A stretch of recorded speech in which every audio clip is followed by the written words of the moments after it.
Hello everyone. On this week's episode, I am so excited to share my military retirement ceremony with all of you. For those of you who may never have seen a ceremony like this, I will tell you now that the first several minutes are a lot of pomp and circumstance, reading letters from the President of the United States in honor of the retiree, the comment on the Marine Corps, stuff like that. And really, there's no way to make that any more exciting than reading a letter out loud is. I really hope that you all stick with it because really it's only a few minutes long, but then you'll get to hear my best friend talk about our friendship together, my career, and also our experiences as queer people living through Don't Ask, Don't Tell. And then you'll hear from me. I hope you enjoy watching this, and thank you all so much for taking part in this journey with us. After 26 years in the Marine Corps, I can't wait to go explore this beautiful country of ours. You know, like a lot of people, I spent time on deployments and in the middle of nowhere. So without further ado, my name is Keith, my husband is Dominic, and we are out of office.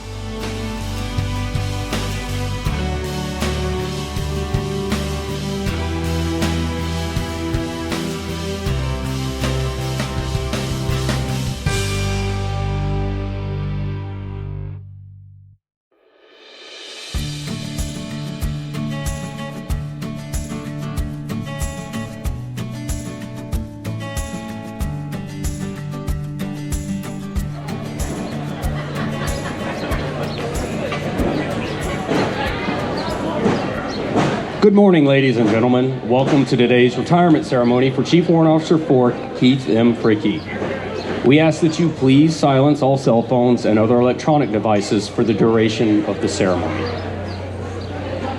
Now taking his place in the reviewing area is the retiring officer, Chief Warrant Officer 3, Jack D. Linke. Person to be retired, send her, march. Ladies and gentlemen, please rise for honors to our national colors.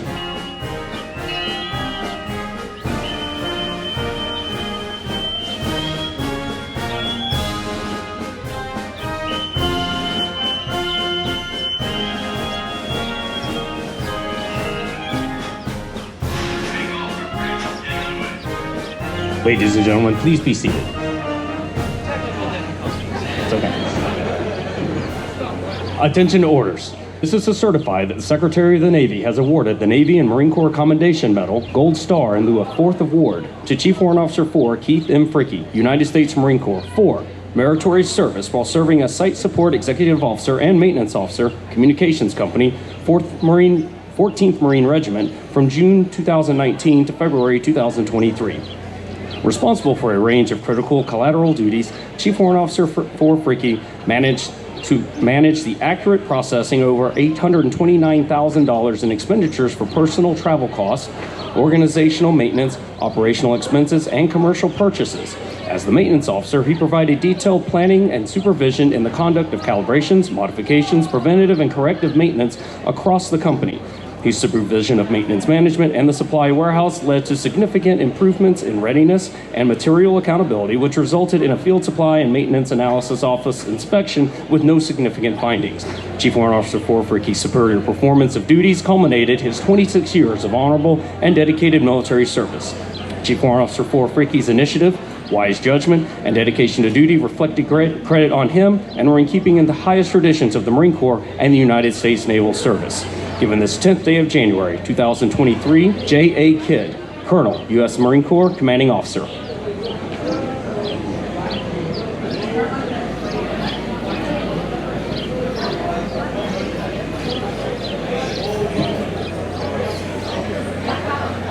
Certificate of Retirement from the Armed Forces of the United States of America.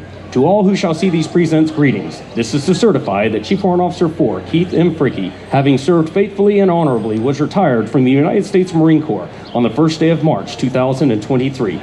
D.H. Berger, General, United States Marine Corps, Commandant of the Marine Corps. Certificate of Appreciation for service in the Armed Forces of the United States of America.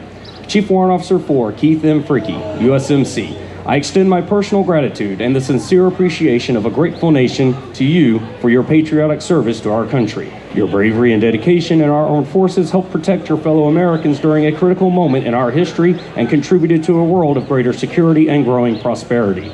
Your devotion to duty, honor, and country, in keeping with the long traditions of the finest military in the world, embody the American ideal of selfless service. Our nation owes you an incredible debt. Your commitment and the example you set will inspire future generations to serve with pride and to keep our country secure. You represent the best of our nation, and I join our fellow Americans in saluting your honorable service. I wish you happiness and success in your next chapter. Joe R. Biden, Commander-in-Chief. Dear Chief Warrant Officer Fricke, upon the occasion of your retirement, I extend my sincere appreciation for your dedicated service to the Corps. During your career, the Marine Corps has been involved in combat, and it has been because of Marines like you that the Corps has acquitted itself so well on the battlefield. High standards of excellence in conduct and performance have long been our hallmark, and with them, a unique spirit that sets us apart. You can be proud to have been a part of that legacy and to have attained your grade in an organization such as ours. In recognizing your long and dedicated service to the Corps, we cannot fail to acknowledge the contributions of your family over these many years. Long and frequent separations are a way of life for Marines, and it takes a very special kind of family to share the many hardships with us. We owe them our deepest gratitude. As you leave our active ranks, go with the knowledge that your distinguished service will have a lasting influence, and it has earned you a legion of friends and fellow Marines who wish you well in the coming years.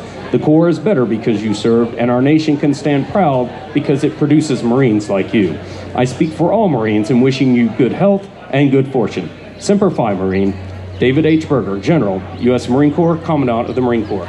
Honorable discharge from the Armed Forces of the United States of America.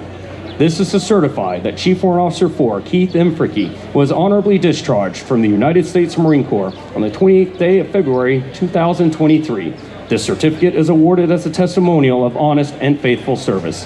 C.M. Clark, Major, USMC, Inspector Instructor. Good morning, everyone. You can all take a breath now. For those who don't know me, I'm Master Sergeant Michael Weaver, and I'm filling in the traditional role of reviewing officer, which, as many of you know, I'm not an officer. I'm not reviewing any troops, and I'm sure, judging. I'm judging everyone here, but not reviewing troops. But as many of you are aware, the Marine Corps loves the scripted ceremony. We have Marine Corps orders written about them, and they're very detailed. So much pomp and circumstance. They rival epic Hollywood productions. Some of our drill instructors in here can attest to that. And especially some of our don't ask, don't tell repeal warriors. That was always the joke, that the Marine Corps was so against repeal given all of our pomp and circumstance. How could we not? That being said, thinking about this had me thinking about the word tradition and how often it dictates everything we do. We do things that aren't really things. We just do them because tradition says to do it. And I say this because I believe you're here because of Keith and for a lot of reimagining our traditions. That's right, Ann. I said reimagining. She's going to throttle me later for that. But his path has mirrored so many for folks like us, okay? So some of you may not know, Keith began his service in the Mississippi Army National Guard.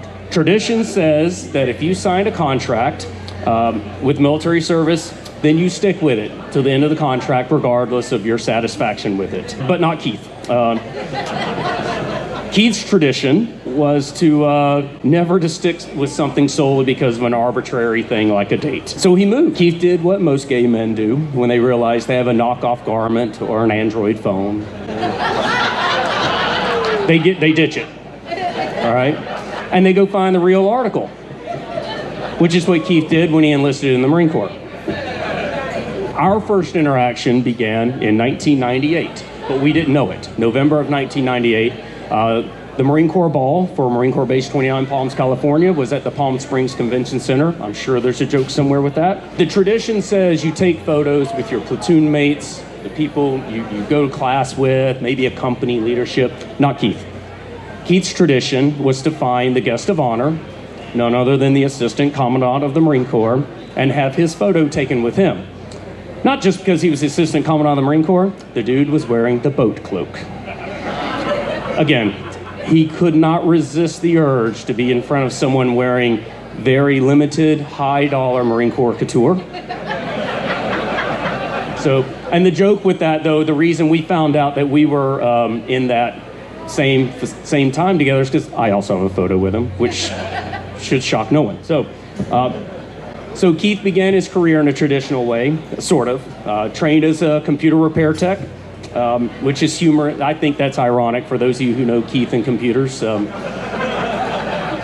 And he went to Comm Squadron. And Keith's tradition, and I think as his influence as a leader, it changed right away because he had the fierce master gunnery sergeant that brought a tradition to him, Ed Sear actually, instilled a tradition of sass over prudence. And that has carried on. You know, while Marines were out, they're going to OB, PB, they're getting arrested for all manner of shenanigans with college kids.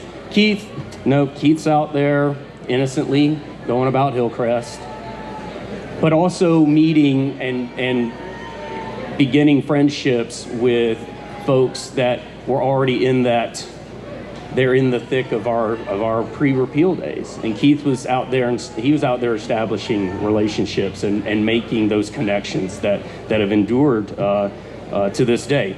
But the only tradition Keith didn't really alter was that of deployments. During his years of service, he participated in what I call the greatest hits of our era. That's kind of that's how I've summed up, pretty much everything we've done in the last 20 years. But even then, by the time most Marines are in for 3 or 4 years, they usually have a spouse, stay at home, live-in spouse. You go on deployment, and they're holding things down back here. In fact, we've got really some great spouses amongst, in the crowd here that I know this. But Keith's tradition was one that I valued to this day. He developed trust among our fellow LGBTQ folks and used and had us and trusted us to take care of him and his things when he would be gone. And he did the same thing for countless others while they went on deployment, knowing that, hey, not everyone had the tradition of having a spouse. So Keith taught that to a lot of them. So that's his new tradition that I like. And then Keith and I officially crossed paths, not because of the old tradition of serving together, but rather the very novel, at least for 2003, method of someone sharing our name in a Yahoo chat and suggesting that we chat them out of the blue, if you can believe that. Well, but if you know Keith, you'll know that he never shied away from meeting someone based solely on how they may be introduced. He recognized that even with me, and I learned to this day, I don't think I've ever not met a friend, and that's a tradition that he starts. Coincidentally, over 40,000 followers on TikTok also agree with this as well. So, but I think one of my favorite reimagining of traditions occurred on this very deck almost 10 years ago. It's 2 years post-repeal. While most military folks are getting used to the concept of seeing LGBTQ folks literally just living their lives and discovering that it absolutely didn't bother theirs, some members were still a little in the dark about military being out in public in uniform. Most military tradition follows the conservative notion of minimal interaction when you're in the uniform. And Keith's tradition had none of that. Having recently met a fabulous photographer whose company he was very much enjoying, Keith, dressed in his dress blue Deltas, strolled hand in hand across the flight deck of the Midway here, and updated that tradition that makes so much sense to every one of us here. Right? That's a tradition that needed updating. It doesn't matter whose hand you're holding. Also, they love an entrance, so he did. So, and after marriage, a military tradition has always most officers live with their spouse, participating in command group dinners. It's a lovely social circle that some might find tiring after a while. But Keith's tradition was involvement in the North County LGBTQ group. Keith actively played a role in providing an opportunity for our younger service members to lean on him and let his lived experiences help them. That's his tradition that I'm very, very proud of. That tradition, a lot of tradition says the military pomp and circumstance was typically only relegated to the band at like the Rose Parade. Clay's here. Where's Clay? As Clay, and y'all can please come find Clay and have him tell you some stories, but Clay can regale you with how he enabled Keith and myself, but Keith specifically, to join the new tradition of wearing the uniform and participating in the Pride Parade. And And many of y'all will recall that day we broke the drought. It was raining gay Marines at that point.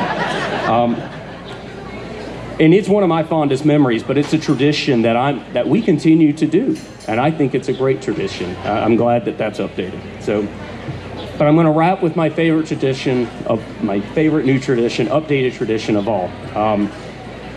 Keith unabashedly showed the Marine Corps community that love did not need to be beholden to some arcane tradition.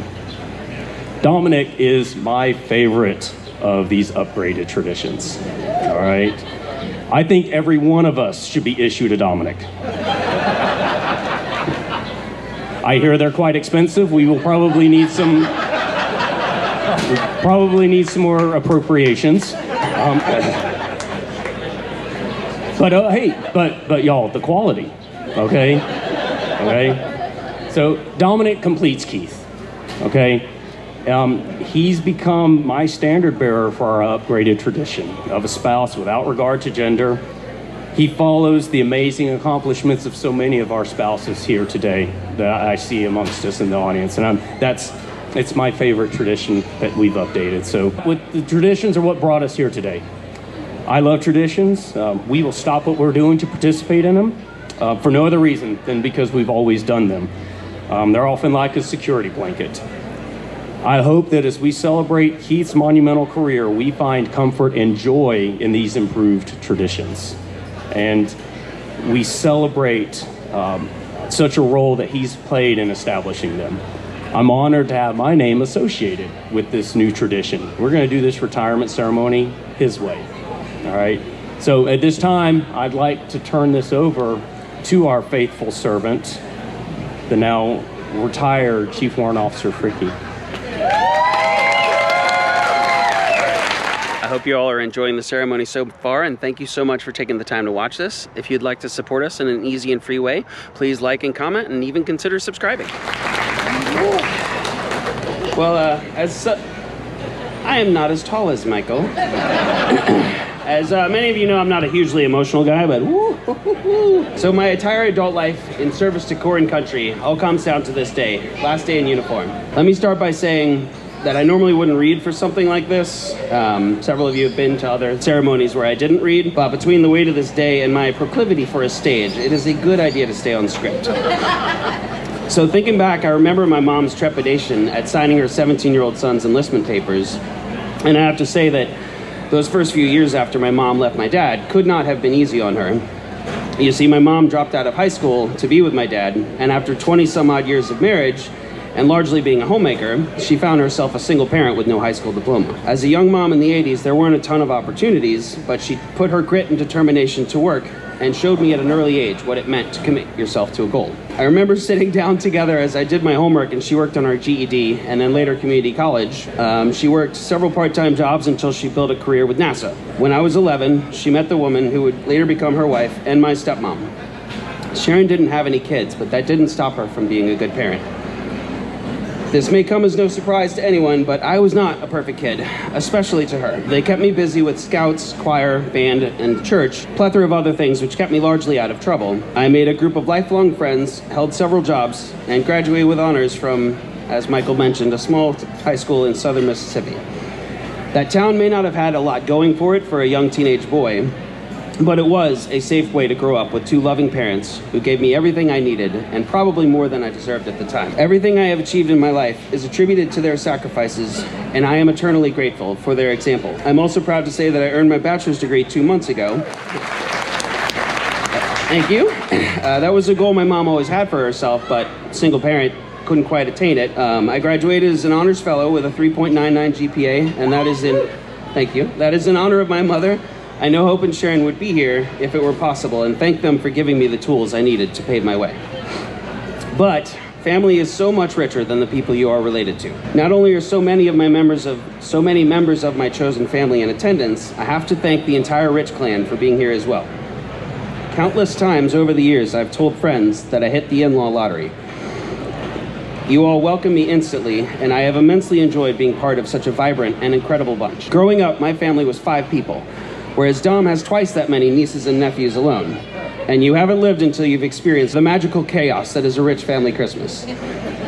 We've shared birthdays, holidays, anniversaries, multiple trips, and are all excited for the upcoming nuptials of Christine and Ian. But I am absolutely floored by all of you. Not only that you're here and so many traveled great lengths to do so, but that I have the honor of calling each of you friend. Thank you from the bottom of my heart. It means the world to me that I can share this hallmark in my life with all of you. And had the rain cooperated, I would have said we couldn't ask for a much better view. But either way, while I am so grateful to everyone who took time to be here, we would be here all day if I acknowledge you all by name, and those red jacket people will kick us out far before I'd be done. Still, I have to express my gratitude to a few people specifically. To Clay, Michael, Ann, and John, thank you so much for opening your homes to us to host this weekend's festivities. I am both humbled and flattered by your generosity, and I apologize in advance for the joyous revelry that is to come. To Chief Warrant Officer Jack Linke, thank you for being my retiring officer. Oh, you don't like the stage, do you? You should have been a schoolhouse instructor. Thank you for being my retiring officer. Your friendship through the years has been amazing, and I couldn't picture this event without you being involved. To Master Sergeant Michael Weaver, the Grand Duke of Hillcrest. We've come a long way since being NCOs in 29 Palms, and oh, the mischief we have managed since. I have leaned on you for everything imaginable, and I have appreciated your advice, candor, and well-mannered frivolity over these past decades. Thank you for your kind words, and also for leaving out some of the more lascivious details. I'm sure Dom and the Midway patrons greatly appreciate it. And to the incomparable Jen, thank you for everything. Not only are you watching 2 of our cats for a year, which we greatly appreciate, you have shared in many of my favorite adventures and were my date to countless Marine Corps birthday ball celebrations. Prior to the repeal of the Don't Ask, Don't Tell, a male not having a female date could be the reason rumors start that end up leading to your discharge. I have no doubt that you helped to enable my career and my continued success, and I will cherish the next 20 years even more than those we've already shared. Robert Frost famously wrote, "I took the road less traveled by, and that has made all the difference." Since I heard them in junior high, I've carried those words with me as a sort of clarion call. When I enlisted in 1997, I knew Don't Ask, Don't Tell was in full effect with not even a whisper of sunsetting. I'd already come out to my parents prior to joining, and my mom was scared for me. I also knew I was placing myself in a precarious situation. For the first 14 years of my life, my career, I was consistently subjected to the weight of the latest rumor or the court of unsolicited opinion, which was often difficult to say the least. But I would be remiss if I didn't acknowledge how far we've come.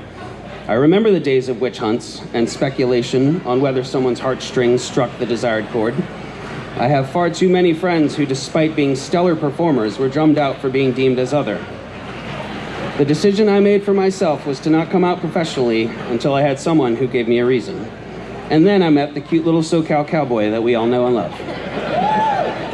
In 2013, I made the decision to bring my boyfriend at the time to the Marine Corps birthday ball. And considering officer etiquette, I informed my XO that I was taking a guy so that he and the CO wouldn't be caught off guard. Because that's a thing. I was then summoned to the CO's office with no context. Despite having an outstanding reputation in that command, I went over filled with anxiety, wondering if this was the moment that the proverbial curtain would finally drop. He walked in, stood up, shook my hand, and thanked me for telling him. He also complimented my bravery and expressed his appreciation for me paving the way for others in the command to feel comfortable doing so. While I've absolutely had phenomenal leaders in my past, that was the first time that I embodied my own truth professionally and had someone affirm that I was even more a part of the team because of it.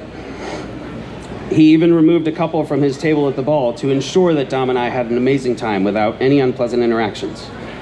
I am grateful for his commitment to diversity leadership in that moment, and I have done everything I possibly could to pay it forward. The Marine Corps prides itself on its team building and esprit de corps, and for those reasons, I am grateful that needlessly oppressive and restrictive policy was repealed. So many of us here, along with countless thousands of others, prove every day that the content of our character rings true, and that the unique contributions of every American capable of answering the call should not only be welcomed, but celebrated. I read somewhere that the American flag does not fly because the wind moves past it. Rather, it flies from the last breath of every service member who died protecting it. So I say to you, all of you that are still in, never forget the purpose of our branches, to win battles. Do your best, look out for each other, and develop those who you're privileged enough to have entrusted to you.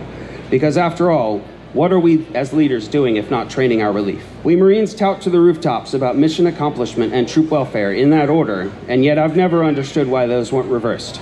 I noticed early in my career that far too many folks wielded an authoritarian do it because I told you to mindset, and while that is crucial on a battlefield, I found that it was more often because the person didn't actually know how to lead, much less inspire loyalty and enthusiasm. Service members all signed a contract, so they know their responsibilities and will get the job done. That said, in an all-volunteer force, I challenge you to motivate your people into doing the job because they want to, not simply because they must. Get to know the person, meet them where they are, figure out what motivates them, and encourage their unique contributions deliberately. When done effectively, they'll follow you to the ends of the earth, knowing you have their best interests at heart. And your personnel, mission, and unit will be better because of your example. My leadership style was honed based on several people, a few of whom are here today. I've never professed to be chesty puller incarnate. However, what I know is I am a good boss. It's easy to get lost in either the latest helmet fire, oh by the way tasker, or to allow Microsoft Outlook to dictate your battle rhythm. But I implore you to consider this: unless the war is going to be lost, take the time to explain, teach, and mentor those under your charge. That's how we develop leaders versus automatons who can follow orders and yet flounder in indecision when it matters most. Whether it was how my parents raised me or a holdover from Boy Scouts, I've consistently challenged myself to leave things better than I found them. Be it readiness of personnel and equipment, overseeing schoolhouse training sections, or being screwed into running the IMF RIP KMI account. If you know, you know. I can look back proudly on the impact I made across my career. One of my proudest memories was during my second deployment. I worked in a unit called the Reparable Issue Point, known as the RIP, and as a staff sergeant, I was solely responsible for the readiness and accountability of secure radios. Stated simply, I kept a stockpile of working communications equipment that served as battlefield replacements when needed. One day, a unit showed up half a day later than expected, and I learned it was because they were attacked on their way and some members of the convoy were wounded. Knowing this convoy's sole purpose in traveling over 14 hours that day was to just trade radios with me, I went to my boss to find a better solution. As the first rep became manager in country, it was up to me to establish SOPs and best practices anyway, and he gave me just the nudge I needed to develop a system where no one in Afghanistan ever had to come to Camp Leatherneck to trade radios again. Where's Frank? Right there? Yeah. He's a chief war officer now, but back then I sent PFC Garcia via helicopter all around that country, bringing radios wherever they were needed, which was not only safer and more efficient, it kept forward deployed commands in the fight. Not only was no one else hurt trying to trade radios the rest of my deployment, that tour was also the first time in Marine Corps history that a deployed RIP took 0 back orders. In other words, every time for 10 months a deployed service member needed an asset, they got it immediately, which is absolutely crucial to command efficacy. And I recently spoke to someone at my command in Cincinnati who expressed that over a decade later, that helo delivery process was still how business was being run. Thankfully, I will never know, but I am confident that plan saved lives, all because Staff Sergeant Fricke wanted to find a safer way to find a better result. Yet none of that, or my other memories, would have been possible without the support of my juniors, peers, and seniors. While there are certain aspects or memories of units I'll think back on fondly, it's the people that consistently made the difference between mediocrity and excellence.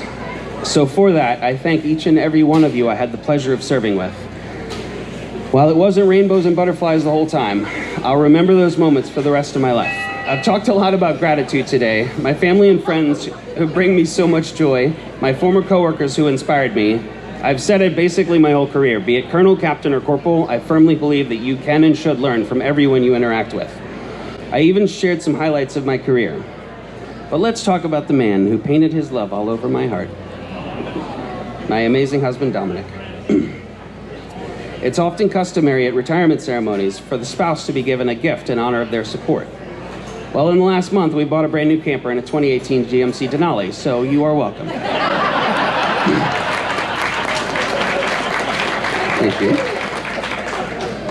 To quote the immortal bard, Brad Paisley, It's the little imperfections, it's the sudden change of plans, when you misread the directions and were lost with holding hands. I live for little moments like that.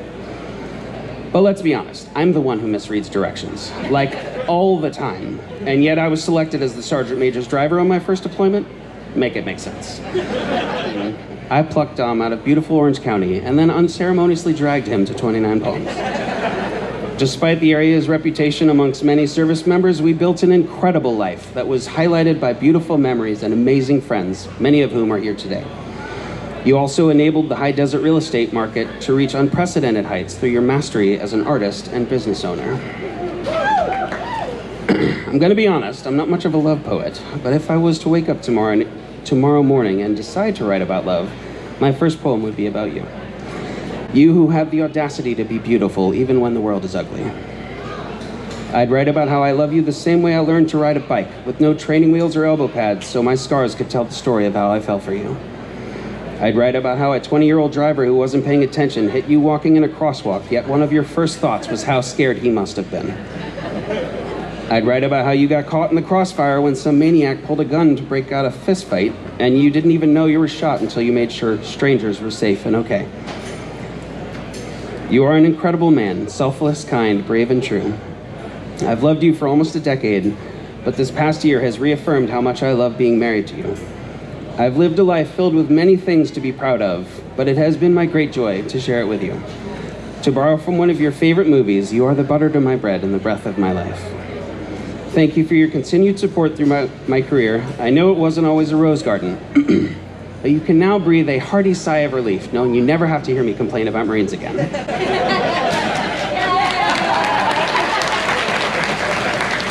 And I did a lot. I love you, and as we often say, to the journey. Regarding the immediate future, I accepted a fully remote position as the field operations manager of an equipment maintenance company. I'll supervise over 50 remote technicians spanning 7 states, and I'm thrilled to start working with them next month. Also, for those of you who may not know, we have had a crazy past 2 years. Dom got kidney stones and then was hit by a car while walking across the street. A few months later, he was working as a bartender one night and he was shot in the leg by a stray bullet. That also happened the night before I was supposed to drive from Ohio to Mississippi because my mom had had her 3rd stroke in a month. I then had a cancer scare along with having my gallbladder removed. I graduated college after taking 2 classes a month for 2.5 years. Dom quit his job as a bartender, and I've now retired from the military and been hired by an exciting company. But it's not done yet, because a little over 2 weeks ago, I scratched my eye 3 days before we left to drive here, rendering me largely ineffective in helping us pack. Then 3 days ago, Griffin decided to hurt his paw so bad he needed anesthesia and a minor surgery. All in 2 years. These things could have gotten us down, and we had rough patches, but what it did was embolden in us how precious life is. And it was also the catalyst to make a change. John Lennon so excellently stated that life is what happens while you're busy making other plans. And that is why we have planned our life full of adventures, memories, and exploring. I'm excited to say that Dom and I leave around mid-May to travel the country for a year, and we cannot wait to turn this next page. I thank you all again for your attendance today. I will carry this experience with me forever, and that is thanks to all of you. And finally, while there are things I'm sure I'll miss, I will state it simply by saying it was always about the monkeys more than the circus. So for the last time in uniform, Semper Fidelis, thank you again. Let's go drink.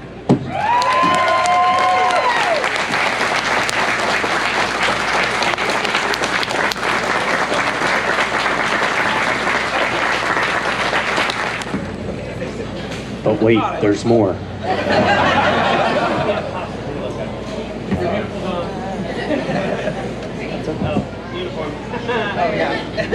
There we go. Yeah.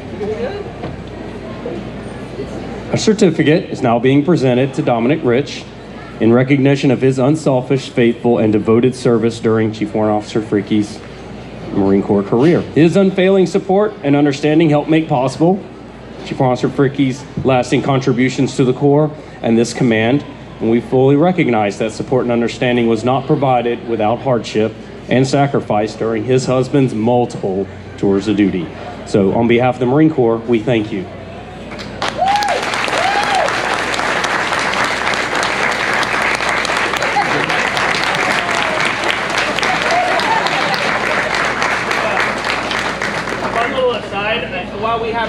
way, the admin chief in my unit, when he handed me this, I asked him as a man, would you want to get a paper with roses on it? Blew his mind. I just left it because it's fun. It's another tradition we'll have to adjust. Ladies and gentlemen, please rise for the playing of Anchors Away and the Marines Hymn.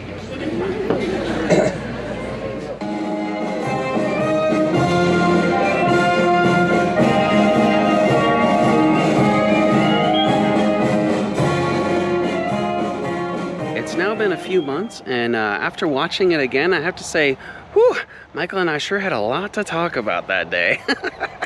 But it was a perfect cherry on top of an incredible career, such an amazing weekend. Please let us know if you'd like to see any more. We actually had 2 parties, one that night and another the next day for kind of a pool brunch sort of situation. But I'll be honest, that Dom and I were so caught up in enjoying it and hanging out with our friends, we didn't really record a ton. But that weekend was a perfect way to encapsulate 2.5 decades of my life spent in service of not only the Marine Corps, but having such a pivotal role in developing America's youth. Thank you all again so much for watching and for supporting us. We love you all. Have a good day.